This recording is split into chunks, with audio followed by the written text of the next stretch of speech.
наказателното поле. Явно бързо бяха изпълнили унгарците. Добро центриране на Джуджак. Греда!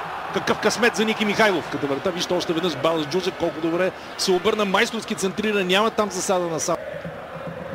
Опит за двойно подаване. Ще стигне Занев до топката. Чудесно подаване в наказателното поле. Ах, тук малко остана Манолев. Добро центриране на Гаргоров. Удара с глава. Иван Иванов можеше да открие. Иванов, както играе в Партизан. Сега чудесно центриране на Бандаловски. Гаргоров. Макар и паднал, го успя да подаде. Удар сега много опасно и 1-0 за Унгария. Страхотен късмет извади Адам Салич. Ето виждате още веднъж удара на Пинтер. Няма, разбира се, никакви съмнения за засада. И вижте сега какво става. Топката по-скоро случайно стигна там до Адам Салич.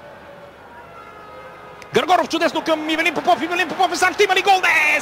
Спасява вратаря Адам Богдан, но да не влагаме излишни страсти и засада. Ние го избегнаха. Да видим сега.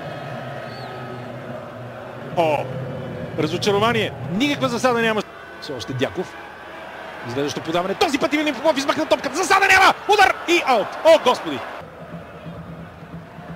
Тук засада няма. И да видим сега. Пропуск Александър Тонев. Сам срещу вратаря. Какъв пропуск за втори път. Българите. Тръгва сам сега Ивелин Попов. Може и да пробва тук Гаджев да бие. Не се получава да видим Попов сега. Удар на Попов. Това, което направи Адам Салих в 42-та минута, сякаш бе ремейк на ситуацията в 72-та. Тя се случи пред вратата на активен полузащитник. Да видим сега. Късо изпълнение. Добре, звучена комбинация на български отбор. Топка пред отвора на вратата и това ще бъде корнер. Добра атака. Нова възможност и гол! 1-1. България изравнява.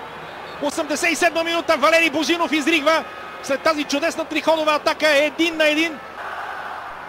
Още веднъж великолепната